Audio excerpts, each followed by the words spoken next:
at the right-wing Jew rally, well, Jewish rally for Israel. See the flags. And said, we, the Palestinian state, it is you, Hamas, that does not want a Palestinian state. Because if Hamas wanted a Palestinian state, Hamas would not have slaughtered. Hamas would not have dragged women on motorbikes through the streets of Gaza City. Hamas would not have hanged dead people. Hamas would not have said that there is a name of black people called Yazidi. Hamas would not have said that if you run away from the No, sorry.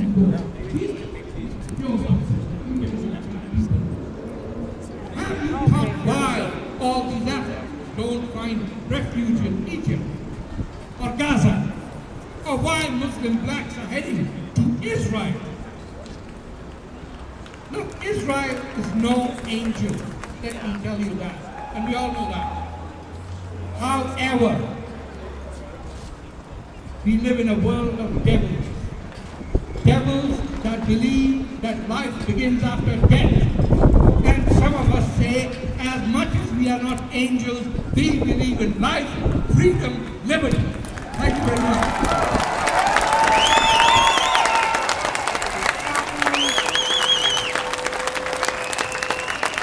Amazing. Amazing. We believe in life.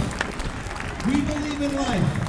And no one lives like Tarek Fata, a man who has seen Pakistan and Saudi Arabia and knows what it's like to be free. And we had a little bit of a PA problem before. So I want to take a second start with things. This is Calgary. This is Canada. And we're going to start with a song. Can I get my PA friends to tee up Oh Canada, and you're going to hear See my a awful bunch singing of people on at this rally. You join in with me. So we're all going to sing it. Flags. Here we go. Canadian flags.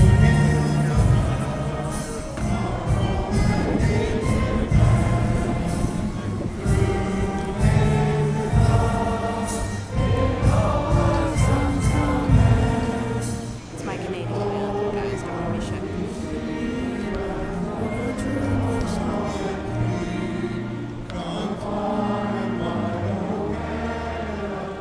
See security.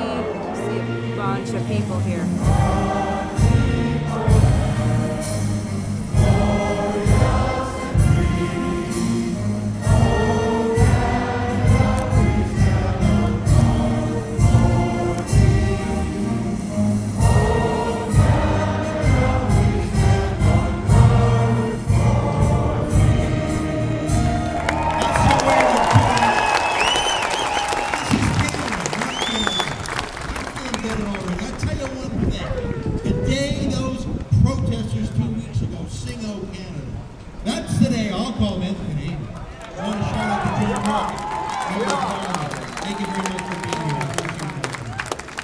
All right.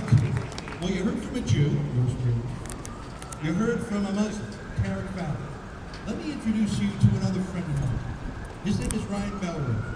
He's a Métis, and he loves freedom, and he hates terrorism, and he loves Israel. Now, as I said about Tarek's an NDP-er.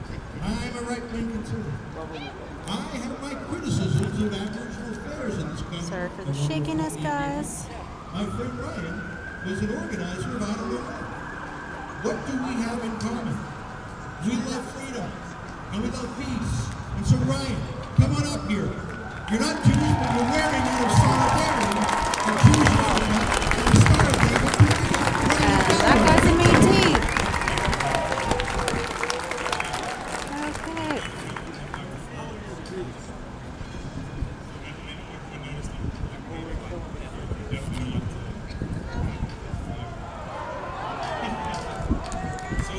Here today to explain why myself and one of the native teachers have been down the state.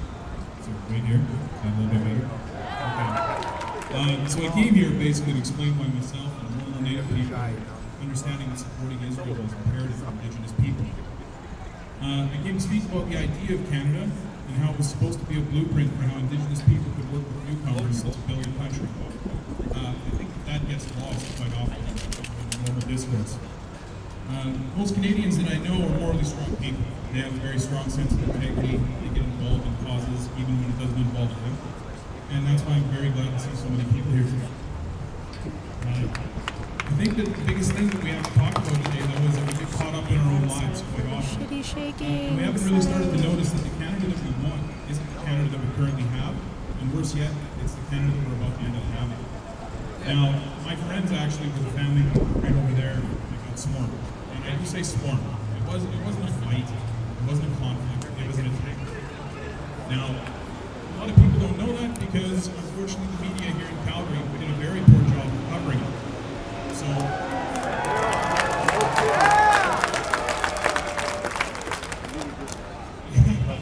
now, everybody here, though, that's in this crowd today, I believe, has the same Canadian values. So the same values that we all grew up believing in, and the people in this country fought and died for. So those values are freedom of assembly, freedom of speech, freedom of safety to express those types of freedoms, equal rights for every man, woman, and child, and freedom of religion. What people don't seem to understand is that those freedoms that we take for granted can't be taken away. And if we sit at home while things like this happen, they will be taken away.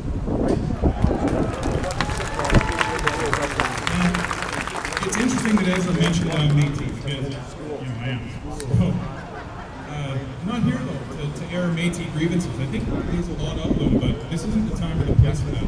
But if I did want to, I could safely do that. And all these police that are generally, here represent the government that keeps us safe, they would let me do it because we're in Canada.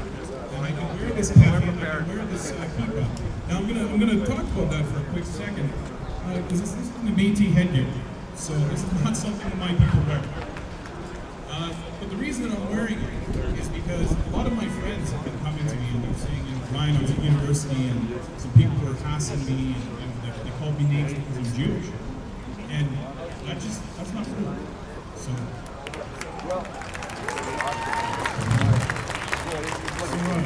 angry about working alive. It kind of chokes me up. I get angry. But, so I talked already about some personal friends of mine that they were the ones that were attacked. Now, the thing is, a lot of people don't seem to understand that, they weren't just Jewish people. They were good people, Canadians. And they were there because they wanted people to know that they didn't agree with what was going on over here at City Hall. So there was a protest here, and the week before, I actually showed up wearing pretty much what I'm wearing now. And my friends felt bad that I was there by myself. I wasn't upset at them because literally we found out about it the day before. And I just wanted to come here and show them that the average Canadian doesn't agree with terrorism. We don't want people like that on the streets.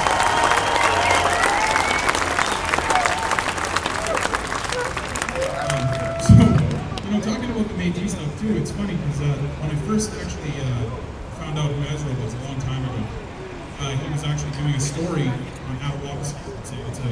It's a native reserve in the north of Ontario, and they have an extremely corrupt chief. And it's funny because that's one of the things we do agree, is that there's a lot of changes that need to be made. But I'm taking a lot of heat today, I'm not going to lie. I take a lot of heat from native people because as soon as they saw Ezra's name, they were like, dude, you can't go to talk about it. And I was like, why not? I was like, you know what? I don't have to agree with everything somebody believes in order to think that they're a moral person.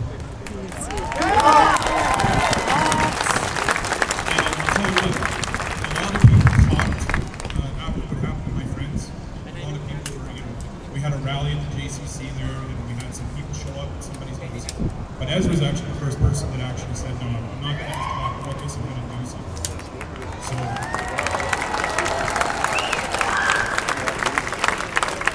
So that brings me to the main reason I'm here, which isn't just to show solidarity to my friend's family. What happened to them was horrific, but it's amazing to see so many people out here taking back this space. Because it's important that people understand that we're the ones, our voices are the voices that need to be heard, not those voices. And it's really, really good to see all these. I'm looking at these positive signs. I don't see any signs, advocating for genocide. I don't see any signs talking about kill the Jews, which I saw when I was across the street. I see this is Canada, not Gaza. Israel, the Middle East's only liberal democracy. Those are the signs I see. Free Palestine. Throwing up signs like Canada values, not Hamas values, or Hamas. This guy's talking right now, so. But I talk a lot about ancestral lands, and I talk about Indigenous rights. Now, one thing that before I go, I just wanted to make sure that everybody here is aware of is one of the things that I learned when I was doing this. In 1971, I believe, an anthropologist named Martinez Cobo came up with a checklist. Now, this checklist is how you determine who an Indigenous people is. The Jewish people meet every single piece of that checklist. So when you're talking about Israel, you are talking about Jewish ancestral land. So all this talk about colonizers and going there and stealing the land, you cannot steal what already belongs to you. So it's really good to see people here supporting Indigenous rights because that's what this is. This is an Indigenous rights struggle. We have a people who basically have the genesis of culture, language, and tradition. And they have that on their ancestral land. And they have sacred places on that ancestral land, and they feel a genuine connection. Now, it's really difficult to explain to people sometimes how important that is, but I'm really, really happy to see all of you up here today. Thank you.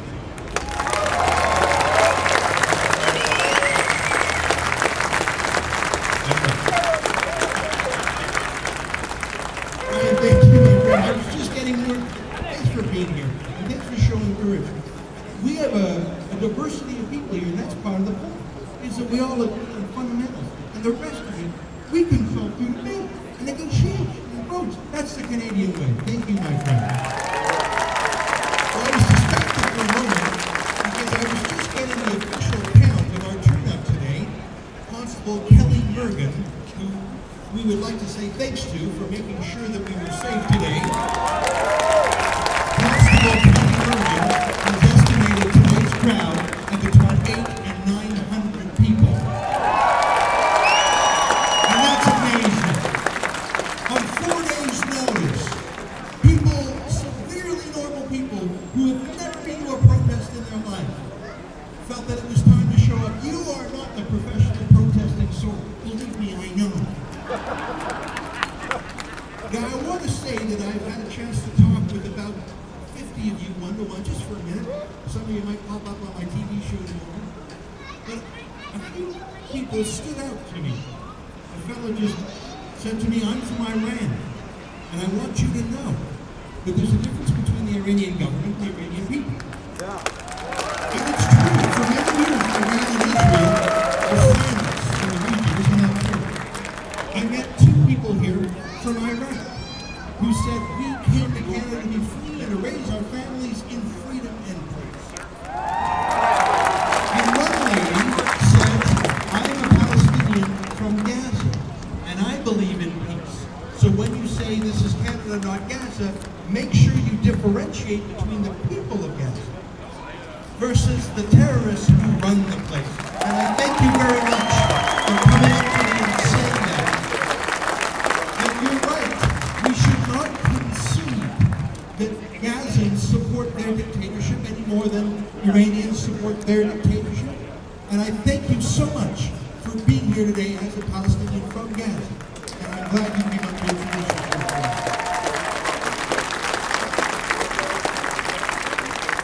Now I have a surprise guest for you who has a very brief announcement. My friend Ron, who was at the big protest 2 weeks ago that turned violent.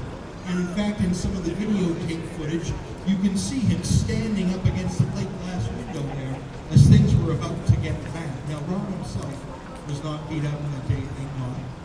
But he is a passionate Calgarian who loves peace and freedom. And like everyone here, he wanted to do something positive. I mean, I'm mad about what happened 2 weeks ago, and I want to fix it, and I don't think it's quite fixed yet. But I want to be positive too. I want to be hopeful because that's what Canadians are. And like you, I watch the news and I'm frustrated. What can I do? Is there anything I can do from here in Canada? I can click like on a Facebook page, but what's that do? Then my friend Ron, well, earlier today, he launched a project that I think is the best idea I've heard in a while. Something actually constructive. Peaceful by definition. And you know what? it might just say, let me turn the microphone over to my friend Ron. He's going to tell you about a new project.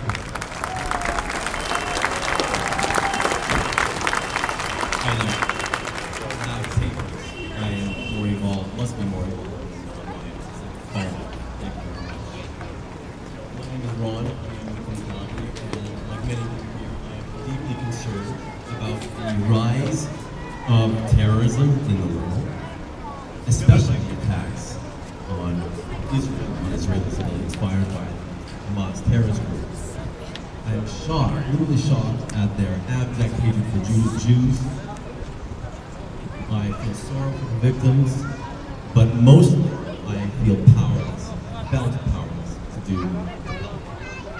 And I heard about a great idea, a very purely positive idea, an idea that actually may save a life or many lives. One of the lights in the darkness of this war is the deployment of a defense system called the Iron Dome. Many of you may already know about it. It's a joint U.S.-Israel high-tech system that was developed by US and Israel. And its job is to shoot down missiles that are fired by Hamas terrorists into Israeli civilians. And it has apparently a 90% success rate. The Iron Dome has totally lived up to its name. It has protected innocent civilians from those who literally lust to murder them. You can see many videos of the Iron Dome online, on YouTube specifically, and I encourage you all to go and check it out. I read on CNN or somewhere that each anti-missile used by the Iron Dome system costs $62,000.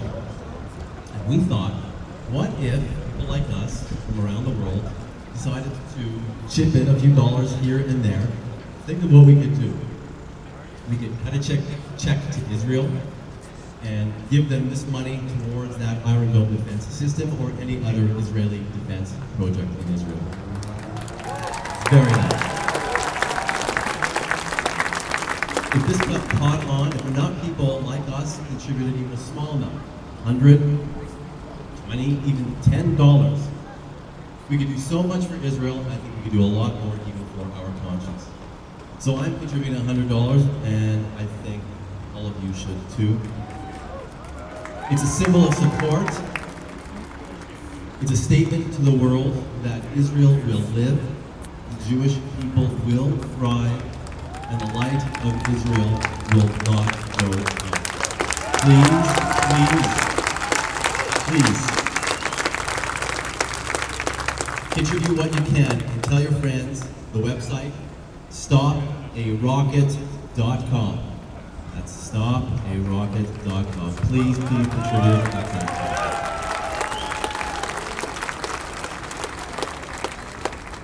Thanks very much, Ron. I'm going to chip in $100 to stoparocket.com. Here's what I love about that idea. The Iron Dome system is purely defensive. You can't use it to attack anyone. It's like a bulletproof vest. It's only to defend people. Whether you're a Muslim, a Christian, or a Jew in Israel, the Iron Dome anti-missile defense. Thank you very much for spearheading stoparocket.com. Well, listen, someone's looking out for us up there. It hasn't rained yet, but I think it just might. And you've heard from a couple of amazing speakers today. Tarek, I want to thank him for flying all the way in from Toronto. Ryan, thank you very much for your courage and passion. Lon, thank you for the project. I want to wrap things up. Even though we had planned for this event to go longer, I'd like to end a little bit early before it rains.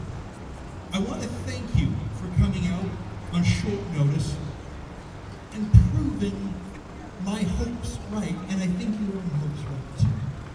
When I saw the video footage of those riots, I knew that something was terribly wrong with this province and the city that I've lived in for most of my life, and in fact my family's lived in this province since 1903. That was not the Canada I knew. And I wondered, was that an aberration? Was that a mistake caused by the political politically correct judgment of the police chief in City Hall? Or is that the new normal? I'm not the only person who wants to know the answer to that question. I can assure you every rioter that day is quite curious to know the answer to that question. If they come here, in fact, I bet they're coming back here tomorrow, can they do it again? That's a question. What else can they get away with? They're testing limits. Can they get away with what they do in Gaza? No, of course not. But how about what they do in Paris?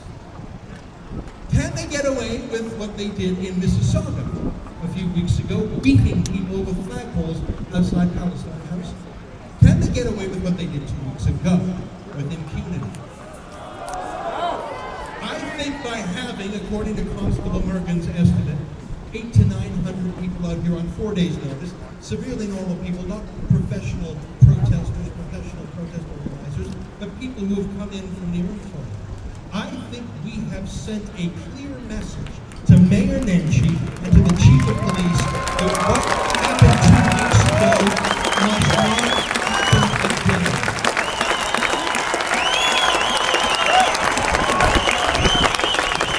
Like everyone here, I grew up loving police. For God's sakes, it is the symbol of our country, the Mountie, the dispassionate Mountie, the fair Mountie, who will enforce the rule of law without favoritism or fear. No one above the law, no one beneath it. What happened 2 weeks ago burnt up the goodwill in this city, and that needs to be rebuilt. Every Calgarian, whether they're Muslim, Christian, or Jewish, whichever side of the political divide they are on, must have confidence that they can walk by their city hall again with an Israeli flag without being told, well, what did you expect? You got beat up. Every Calgarian must come to love and trust the police. Again, I spoke to a man who came here from Arabia and who said that is why he is here, because he loves the rule of law. Queen Elizabeth's law, not Sharia.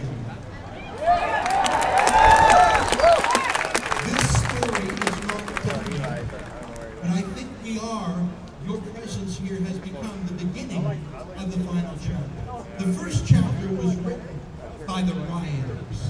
You have written the next chapter showing that we outnumber the rioters and that we believe in Canadian values and that we actually see no hate in our rallies and that we have Muslims and Jews and Christians together. Even though we have differences, we resolve them peacefully. The last chapter of the story has yet to be written. We have clear evidence, you can find it all over the video, YouTube, and photographs of rioters, clear photos mid-punch, mid-kick. We have very articulate victims who have a lawyer now who is seeking justice for them. And by the way, I know some of you have paid for that lawyer. We raised over $5,000 to pay a retainer for that lawyer. Viewers of the Sun News Network, and thank you for that. This story is not yet done, but I believe that your presence here today has helped assure that the ending of this story will be a happy one. Let me close with some remarks about my old friend Nahid Rich. I knew him back in high school. Can you believe it? 25 years we've known each other. Can you believe it? We were debating partners in university. A right-wing Jew and a left-wing Muslim. What a curiosity that is. Well, and we won the debating championships 2 years in a row. Both of us have even got more loquacious in the 25 years since. I disagree with Nahid on many matters, the size of government, taxes, things like that. But I know him well enough to know that he actually, in his own way, is a great Canadian. I disagree with him on many, many things. But not for a second do I doubt his loyalty to this country and his belief in peace and democracy and freedom. He's an Ismaili Muslim. I've been to many Ismaili mosques. His belief in moderation and liberalism and peace is not in doubt. And that is why it behooves, in fact, he has a special obligation, I believe, to continue to be a role model for others in this city who have a different approach to Islam that has not yet reconciled itself with Islam. Obviously, most Muslims in Calgary have come here to get away from Sharia law and the violence of Arabia and other Muslim countries, obviously. Obviously, in a city with nearly 100,000 Muslims, only 800 will show up to support Hamas, and only a fraction of them, 50, let's say, engaged in violence. But those 50 Muslim rioters need to be told, not by me, but by the Muslim mayor of this city, who has the support of this city, that what they did was unacceptable. I know that the mayor himself would not condone the violence, but oddly enough, he has yet to condemn it with any force or particularity. And every day that goes by when he does not forcefully denounce it, it's an effective, well, I won't say endorsement, but turning the other way, a willful blindness. A political calculation by someone who says, I might not like what happened, but there's voters, and there's a lot of them, and so I'll just let this pass. Let me tweet about it last week. That's wrong. Now it's getting late. It's been 2 weeks. Time has passed, too much time, but it's not too late yet. I think that if the mayor sees that according to Councilman Morgan, there are up to 900 people here today on short notice who demand that the mayor live up to being the mayor of all Calgarians and the mayor of laws, I think he will get people out there. And so I challenge my older people who did not accept our various invitations to attend today. That's fine. I've already licked him enough in debates. He doesn't have to come by for another licking. I challenge him to condemn the violence that happened here 2 weeks ago today. And then, and only then, will the last chapter of this issue a good night. God bless Canada.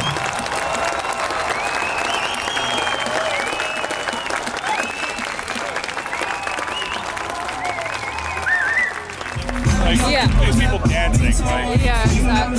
So, what are your opinions about what's happening in Gaza? Pardon me? What's your opinions about what's happening in Gaza? I think it's horrible. I think that anytime you have an asymmetrical conflict in an urban environment, you're going to have casualties. And I think it's absolutely horrific that women or children are being used as human shields. But I don't condemn Israel for what they're doing because I do firmly believe they have the right to self-defense. I was wondering, do you think this is affecting Canada? Absolutely. Absolutely, this is affecting Canada. I think you're starting to see a serious polarization between people that normally support Indigenous rights and people that think they're supporting Indigenous rights by supporting what is really a terrorist group. Do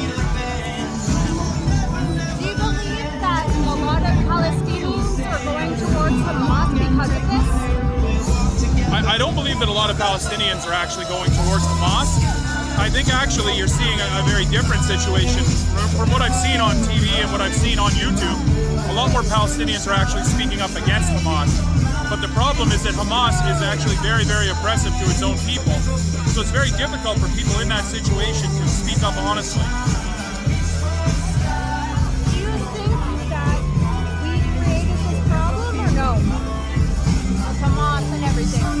Honestly, I think that it's very difficult to say that Western powers created this. However, there is definitely, we have culpability in the creation of this. I don't think that it's strictly our fault per se, but I do agree with you that, yeah, like this is a problem that's partially of our making. Okay, thank you so much. My son went to Israel as a lone soldier, which means he has no family there. He has left the luxuries of Canada, the freedom of living in Canada, and gone to a country that he believes in, that he's very proud of.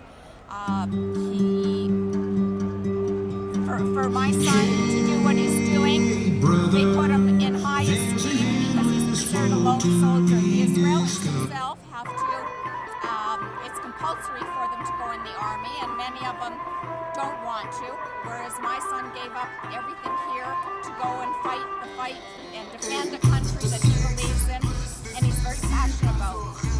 I'm very, very proud of him for that. I'm overwhelmed with pride for him. Do you get to see your son much since he's in there? While he was training in the army, we did not. We used to go to Israel every couple of months and hope that we would be able to see him. Although, when you're in the army, to put it bluntly, the army owns him, and there were many times where we expected to spend some time with him and we're not able to. He's just finished his service though, and so he's been able to spend time with us. Every year he is given 1 month off while serving in the army, and of course he would come home and have some luxuries of resting and good food and family time. Do you think that what's happening in Gaza is affecting Canada in any way? Of course it's affecting Canada. You can see what goes on with our protests. It's very unfortunate.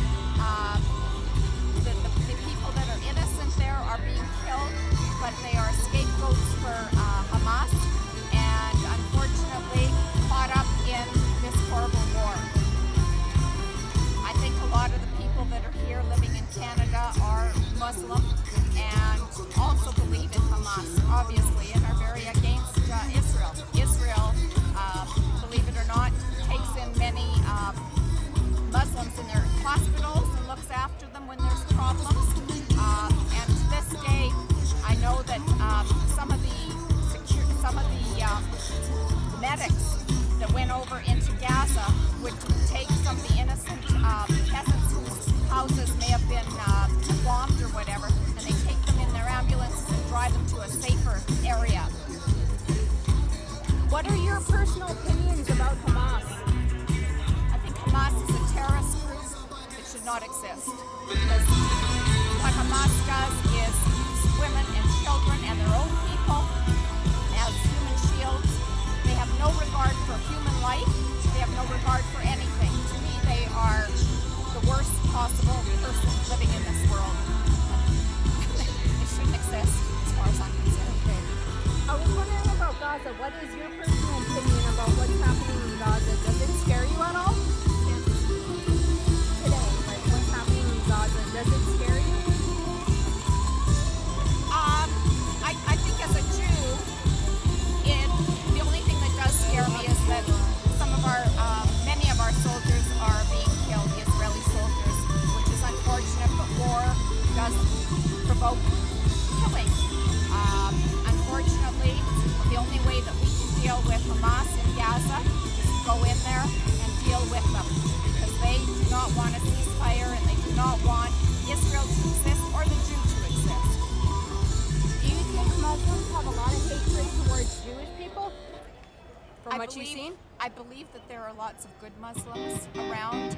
The Ismaili, other groups of Muslims who are for democracy, for the Western world. But I personally think that there are many also who stand up for Hamas and stand up for what's happening in Gaza and are very against what Israel is trying to do. They don't see the other side of Israel, what Israel has done to such a small little desert country, and they do not recognize Israel as a state. I'm still at the rally